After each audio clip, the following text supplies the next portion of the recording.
Hey there, guys and girls. My name's Dodge Gaming, and today I wanted to do something a bit different. I've been meaning to do videos like this for a little while. Sort of coverage videos, opinions videos, analysis videos. So what you're seeing behind you is footage of me and a few friends in a squad playing the Battlefield 1 beta that finished a couple of days ago. When I recorded this voice, when I recorded this voiceover, there we go. That's the word I'm looking for. Thank you.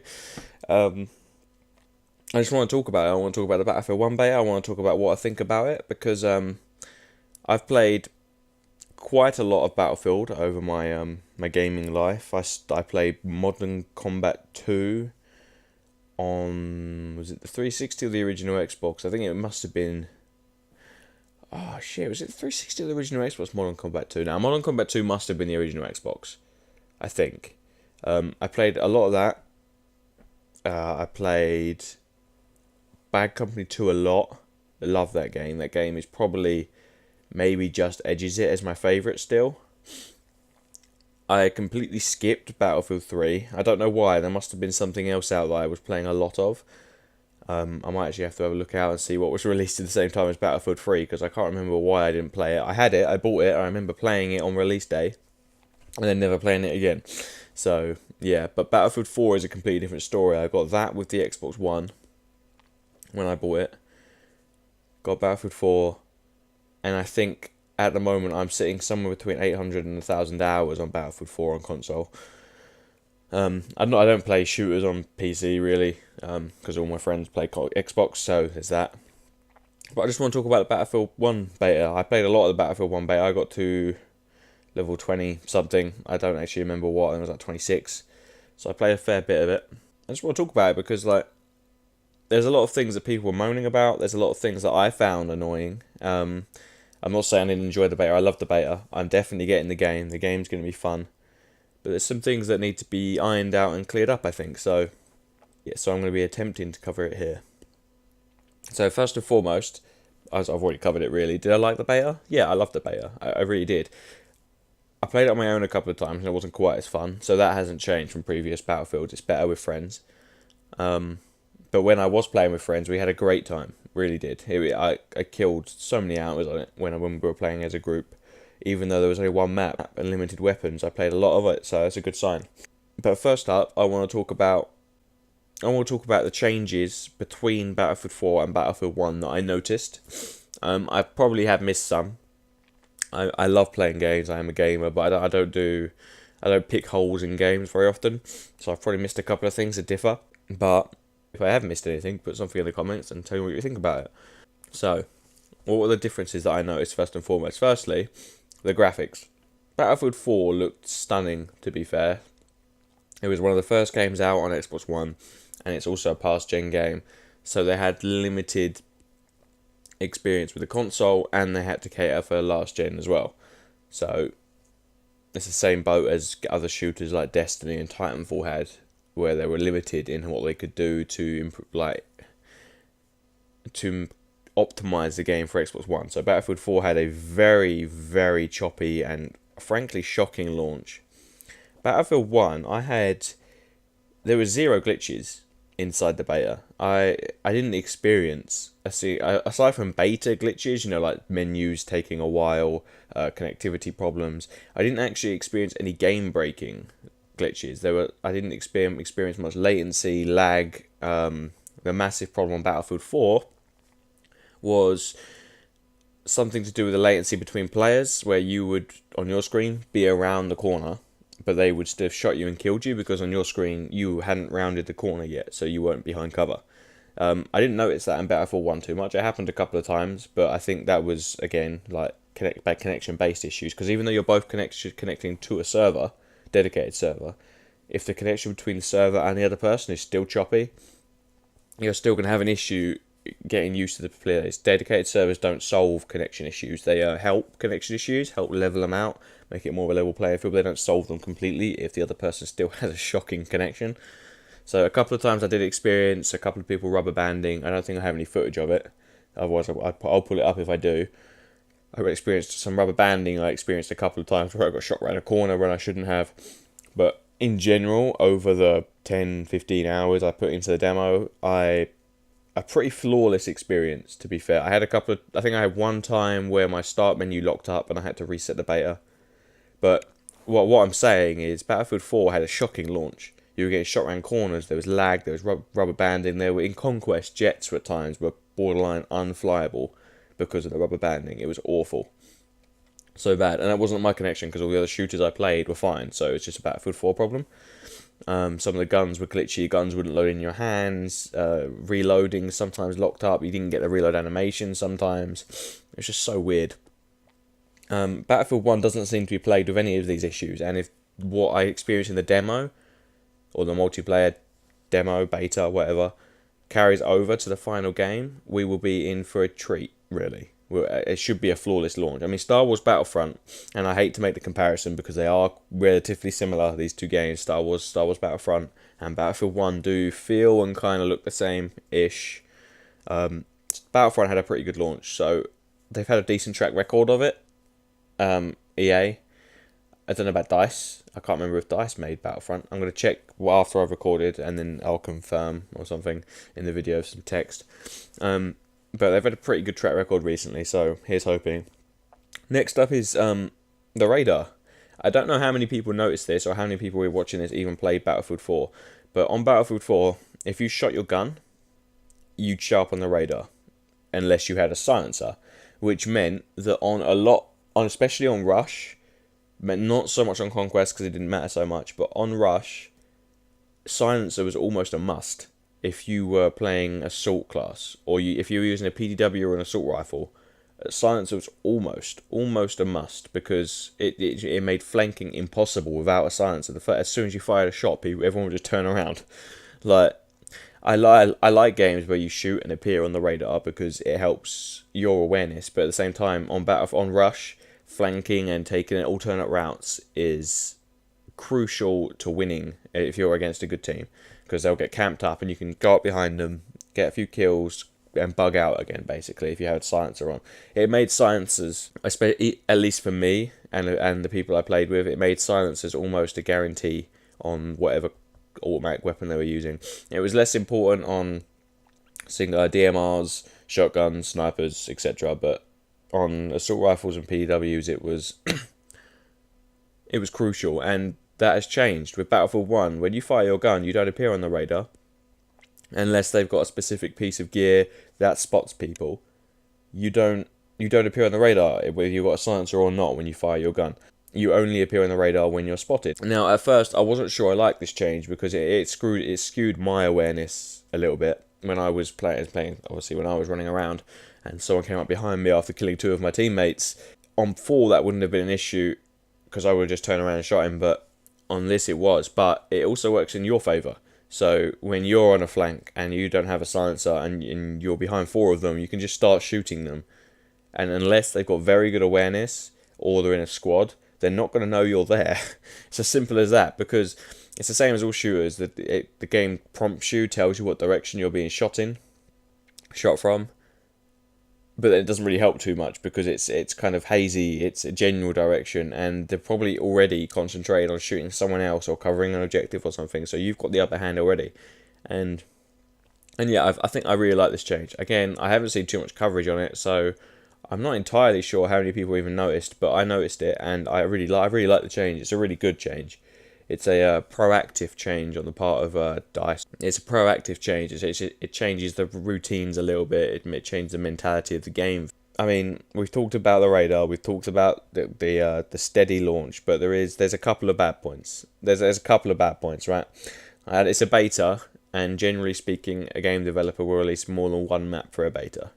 Now, Senai is a gorgeous map, brilliantly designed. I love it, actually. I hated it the first couple of times I played it. I thought this is far too open. Even for Rush, it felt far too open. When a developer releases a beta, you expect more than one map. Titanfall 2 released 2 maps in their first tech test, and then 3 maps in their second tech test. What I'm getting at is that Senai is a gorgeous map. It's beautifully designed. It's well laid out. It's like one big map combined into, and then they break it down into lots of little maps with the scenery and the walls and the trenches, and it's like the rocky outcropping around the top once you get to the second set of objectives on Rush. It's, I don't know how to describe it. It's a really good map. I really like it, but it's obviously favours snipers, especially on the defensive side. Offensive snipers are helpful, but you don't see anywhere near as many of them. Defensive snipers, once they've got set up with the spotting as a squad or something up in the rocky outcropping, when they can look over both set of the second objectives on Rush, it makes it very hard to flush them out. Unless you, because you at that point you can't go up on the rocky outcropping because it's kind of behind enemy lines, so you can't go up there. So your only option is to snipe back at them. So here's what usually happened a lot when I was playing. We would all be, I would maybe snipe because I love sniping on Battlefield. It's kind of my thing. But everyone else in my squad would be using assault rifles or SMGs. This mainly happened when I solo queued, by the way. In a squad of people I knew, we could obviously communicate. But when I was solo playing, I would be sniping. The rest of my teammates would be in tanks, doing objectives, whatever. You'd see one of my teammates get sniped. He doesn't change yet, but if he gets sniped again, you can put your money on the fact that he's going to switch to a sniper class. Okay, this happened almost every time. I would end up with at least half of my 5-man squad as snipers, or scouts, sorry. And they would be trying to counter-snipe the snipers on the rocky outcropping, which is great if every other squad on your team isn't doing the exact same thing. There was games where there was literally 90% of both teams were sniping. And on Rush, it's not helpful at all.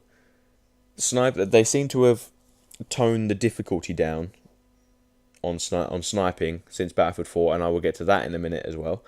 But Senai was very biased towards snipers, and the changes they've made to sniping and snipers means that it's now much more user friendly. It's much more accessible by those that maybe haven't played a Battlefield game before, and that means that for all of the good design and all the good weather effect, the dynamic effect of the sandstorm, it's almost wasted because you end up with this team of camping, just trying to take out other snipers.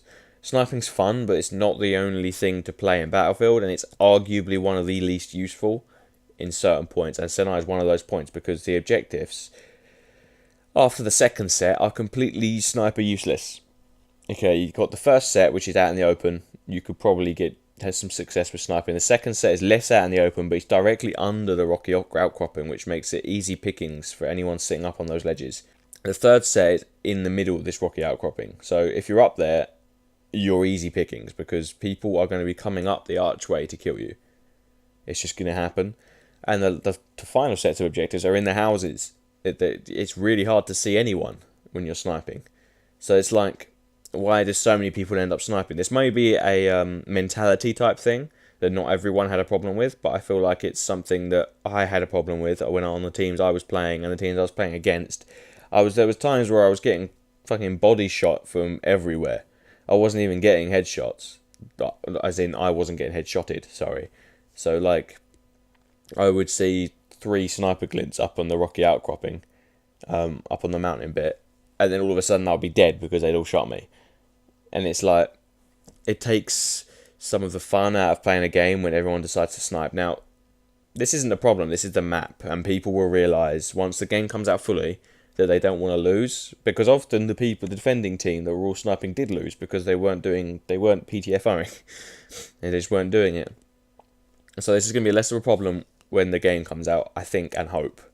But I feel like DICE should have released another map with the beta, because that experience isn't a solo one for me. A lot of people had problems with snipers and everyone sniping, and that quite possibly will have put them off of the purchase of the game, as something like that does. It's a negative experience for a lot of people. People don't like sniping on a lot of games, come over to Battlefield to expect the sort of World War vibe where everyone's running around, machine guns in squads and all this sort of shit.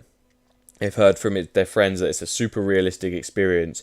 They jump into a lobby on this massive, gorgeous desert map with these amazing weather effects and buildings and spend the entire time getting sniped. Yeah. As a what I would call veteran Battlefield player, it's something I'm used to in the early stages of Battlefield, but for a lot of people that would be something that put them off the purchase of the game. And that's bad for DICE, that's bad for Battlefield, and I love Battlefield. So I think it was an error to only include Senai. They should have included another map, less sniper friendly. If anyone played Battlefield 4, I'm thinking Operation Locker. Operation Locker on Battlefield 4 was close quarters. If you were sniping, you had to be very good at sniping because you could get killed from across the map basically with an assault rifle. It was that small. It was my favourite map on the game, but it was a tiny map. They needed something like that, a polar opposite of Senai. Senai's open, there's a lot of sight lines, there's a lot of cover, and then the Sandstorm is awesome, but it's very open. They needed a close quarters, more team-based map, I feel.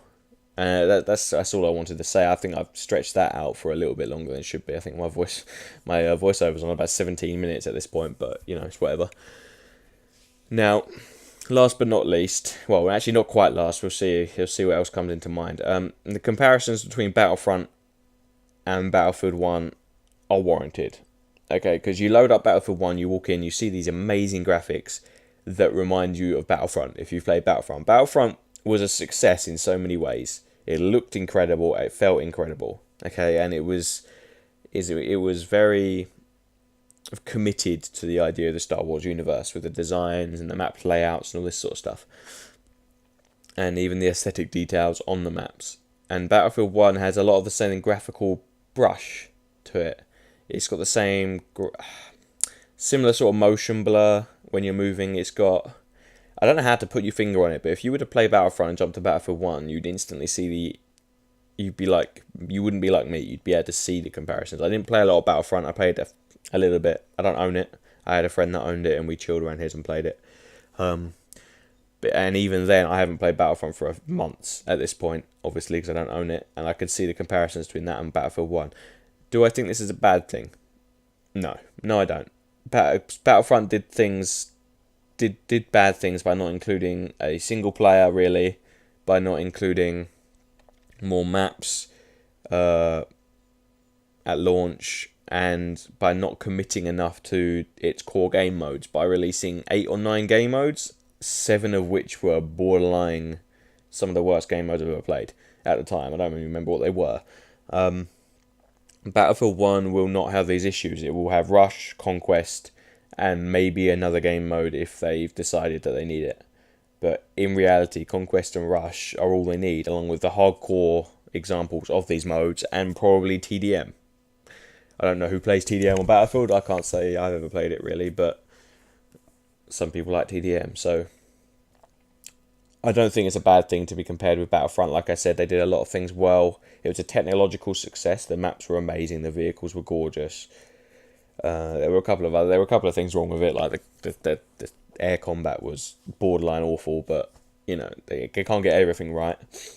But Battlefield 1 will not have these issues. It's going to have a dedicated single player, and Battlefield single players usually aren't that bad. They get a lot of stick. The storylines aren't great. They're a bit cheesy at times, but they're fun to play. So I have faith in the Battlefield single player for sure. It's not going to be an issue for me. Battlefield weapons and map design has always been on point for as long as I can remember, so again, that's not going to be an issue. So that's a very short one to cover. I don't think it's a problem that it's similar to Star Wars Battlefront, and this is important, I don't think it's a reskin. There's enough difference in the way you move and the physics that I don't think it's a straight up reskin of Battlefront. Not to mention the fact it actually looks better as well because of their later stage in the console development that we're in. So there's that one. And there's 2 other things actually. I was about to say last but not least again, but there's 2 other things I want to talk about, and then I will probably be wrapping up this video. So first up, I mentioned earlier in this video that sniping feels easier. Now, this is from the point of view of someone who played Battlefield 4 enough, and for instance, I knew exactly the differences between pretty much every sniper rifle. On every map, I knew the distance where I wanted to snipe, so I knew how to range my sniper rifle to 0 meters, 150, 300, 500, and 1,000 meters. I knew what to range it at, no matter where I was on the map. I'd played it that much. But at the start of Battlefield 4, when you don't know that much, bullet drop is a massive thing. Okay, and for those who aren't aware, bullet drop is just distance, basically. Bullet drop is just distance. So the further away the target, the higher you have to aim, because gravity will pull the bullet down in a curve, in an arc. essentially. It affects every weapon in the game, but snipers is the most noticeable because I'm assuming it's a high caliber bullet, so it affects it more. So you have to aim above them. And also in Battlefield 4, as in every Battlefield game, headshot is a one-shot kill, body shot is a two-shot kill. So you have to hit them twice in the body, once in the head. Basically, say about this what you will, in real life, if you shoot someone in the chest with a high caliber sniper rifle from no matter what distance, they're probably going to die. You're talking at like 80% chance that they're going to die unless you've managed to miss every piece of crucial body part inside their chest. Okay? Taking that into consideration, when Battlefield 4 came out, shooting a running target at 500 meters was difficult. It was difficult. I couldn't do it. It took me months before I got the hang of shooting at those distances against a moving target, and even then they weren't headshots, they were body shots, and I was just pestering and spotting and making it easy for my teammates that maybe weren't running a sniper class to pick them off. Like, for instance, there's a prime example on Battlefield 4, I can't remember the name of the map for the life of me, but basically you spawn out on an aircraft carrier, and the idea is you get in vehicles and go to the mainland where the first pair of rush objectives is. Now, it took me a while to clock on, but you can snipe from the aircraft carrier. You can go up to the deck, go to the edge of the deck, and lay down, go prone, get your bipod out, and snipe from the deck to the objectives. Now, that range is roughly 500-600 meters, if I remember rightly. So, once I figured that out, obviously I hit down the D-pad, range my sniper rifle to 500 meters, and I'd no longer have to really account for bullet drop at all. And that's what the ranging method does. It basically negates... in real life, ranging a sniper rifle would just mean you knew automatically where to put your sight to hit them. But in the game, it means you no longer have to account for bullet drops. So if you're shooting a target at 850 meters, you could range your sniper rifle to 1,000 meters and aim at their neck area and get a headshot, for instance. So you'd be aiming below where you need to aim, and the bullet would go up. If that makes sense. If that doesn't make sense, then I'm sorry, but I can't explain it any other way. But it's quite intuitive. So yeah. In Battlefield 1, sniping has changed. In Battlefield 4, when the game first started out, sniping had a massive skill cap unless you committed a ton of hours to Battlefield 3. Because I didn't, so I had to get the hang of sniping in Battlefield 4, and it was difficult. I had difficulties. There were scopes that made it easier. Sniper rifles that were better than other snipers, obviously. Thinking of you, the SRR 61, I think it was called, was fucking amazing. But in Battlefield 1, basically, what I noticed straight off is that the sniper rifles are automatically ranged to 75 meters. That's the default ranging on the sniper rifles in Battlefield 1. And now, unless they change this in the demo, that means that almost all skill cap in sniping has been removed. At least for rush, because you spawn less than 200 meters away from the most rush targets in Battlefield, usually. Close enough that you could run quite comfortably to the objectives and not feel like you're wasting your life away, basically. Now, if your sniper rifle is automatically ranged to 75 meters and you're trying to snipe someone behind their objectives, like at the back of their enemy line, you're only looking to aim a couple of mil above their head and it's going to be a headshot. Whereas in Battlefield 4, your sniper rifle would be automatically ranged to 0. So you'd have to make the toss-up of, do I aim an inch or so above their head, or range it to 150 and aim an inch below their head. So it's like, there's less calculation. Now you can just snipe to a point. On Conquest, it's going to be a bit different, obviously, but like I said, I'm not a Conquest player for various reasons. I'm a Rush player. But I just feel like sniping maybe needs to be looked at to make it more difficult, because I feel like that's another contributor to these sniper-heavy games that I was having, in that sniping has become, for all intents and purposes, quite easy. I'm seeing clips from friends that have barely played Battlefield before pulling off headshots on people on horses, running at full tilt. You know, like, it's not something that's possible for someone that hasn't played a Battlefield game, and it's suddenly become possible. Sniping is supposed to be something that is a learned talent and adds to the lifespan of a Battlefield game. It always has.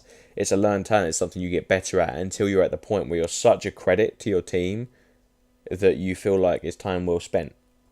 Well, when you start going 20-1, 14-0 as a sniper, you know you're contributing. You're actually doing something, especially if you're spotting targets all the time.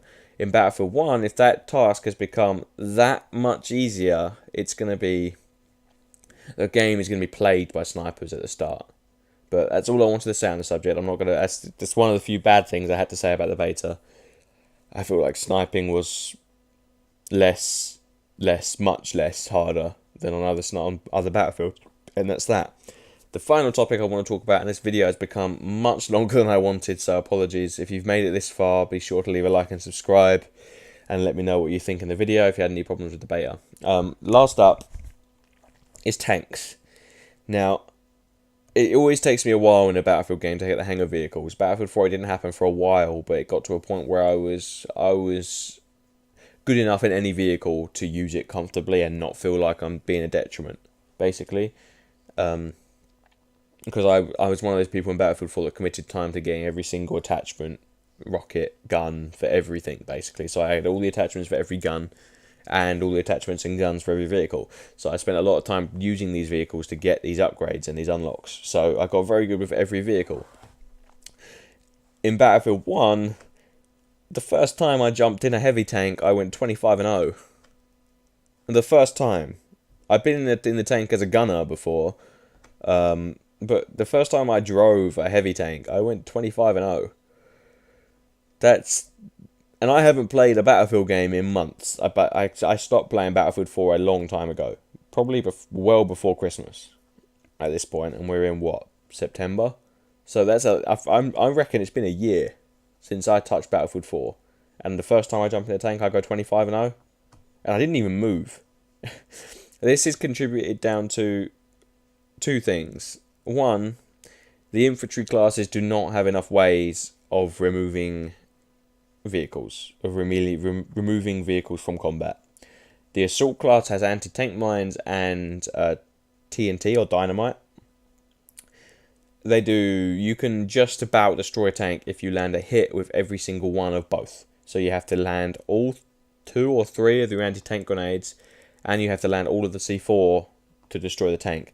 Now, this relies on, one, the tank not knowing that you're throwing the shit at you. Like you're throwing your anti-tank shit at them. They have to be not aware of this, which is hard enough as it is. And then when they are aware, you have to rely on them not killing you. And if they haven't killed you, you have to rely on them not having moved so far away that you can no longer hit them with the dynamite. Because you have to be really close with the dynamite. It doesn't go very far. You can't throw it a long way, which is good, obviously. But it's very biased towards tanks at the moment. So infantry don't have enough ways of removing the tank. For instance, the anti-armor, like the scout gets an anti-armor sniper or sniper shot, basically. It does 5 damage to a heavy tank. So it would take 200. No. That is awful maths. 200. It would take 20 of those anti-armor sniper shots to destroy a tank. It's not viable to destroy a tank. And I think for this reason, a lot of people are ignoring tanks. They're thinking, we can still get the objective with or without the tank being there. It doesn't matter. They have to get out of the tank to defuse, so we'll kill them then. No one gets out of the tank. They just sit behind the objective and spam it. And it gets very hard to get near it. That's how I went 25-0. I sat behind the rush objective, and I had the upper hand on everyone. I was on defensive. They spawned with 3 tanks. I managed to kill almost all the tanks. Now that comes down to skill within the tank from Battlefield 4. So I killed basically all the tanks with a little help from someone on my team who stole one of their tanks after I damaged it enough that he got out. But then I managed to kill 25 people and not die. And I feel like it's partly due to the fact that infantry do not get enough ways to remove vehicles from the battlefield. But I also feel like the tanks need an adjustment. At the moment, what other tanks are there? There's 3 or 4, maybe even 5 different types of tanks, and all anyone uses is a heavy tank because it's so damn good. It is so damn good. You can borderline snipe people with the main gun. Like across map. And because they've changed how drastic the bullet drop is and missile drop, you can now cross map people with the heavy tank with almost no technical skill needed. Now I appreciate they may be trying to make it more accessible. They're doing the smart thing and probably maybe trying to target the COD market a little bit. The people that no longer want to buy COD but want another shooter to play, they've made it a little bit more accessible for those, which is fine. I agree with that.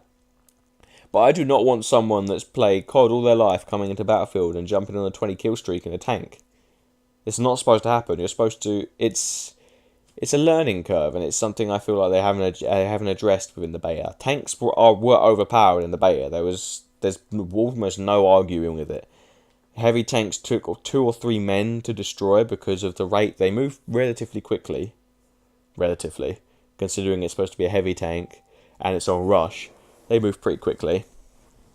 But then it's like, what can I do to destroy a tank? If I'm running an assault class, I have to get so close to the damn thing that if it doesn't kill me, it's a fucking miracle. To be frank. Now, this may be me picking holes in the beta because it is a beta, and obviously there are going to be balancing issues that they need to tidy out between the beta and the final release of the game. So I'm not gonna harp on about this for too long. They need to look at tanks. They just have to. There's no doubt about it. They're at least, like I said, I didn't play Conquest on the beta once. I played Rush only, and tanks were detrimental to the experience of Rush for me on the Battlefield 1 beta. Like I said, I love the beta. I'm getting the game no matter what. But the tanks were too good. There's not much else I can say. They were just too good. When I've seen people that have basically got no game time on any other Battlefield game, getting so many kills as a tank. Like there were people in the beta, like on the attacking rounds, going like 40-0, 32-0, 41-0 in a tank, and it's not right. But that is going to be the end of the video. It's been a lot longer. There was a lot more I wanted to talk about than I thought, to be fair. But I will be trying to cut it down into bite-sized snippets so it's a bit more legible, because this has been a bit of a ramble, actually. None of this was scripted, so this has all come off the top of my head. So if you do appreciate that, and my ability to just talk at you for 35 minutes, let me know in the comments below if you played the beta, how long you played it for, what level you reached, and what you thought of it overall, and whether you'll be getting the game. Let me know if there was anything good or bad, or whether you even disagreed with some of my judgments. And I try and reply to all the comments. Obviously, I don't get that many, so I try to reply to all of them. So yeah, if you have enjoyed the video, be sure to leave a like and subscribe. The likes and the subscribes and the comments, they help know that I enjoy making these videos, but the likes and the subscribes and the comments, they're valued beyond belief. You don't understand. They're quite hard to come by these days in such a saturated YouTube market, but it's whatever. So yeah, leave a like and subscribe if you enjoyed the video. My name's been Dodge Gaming, and I'll see you guys next time. Peace!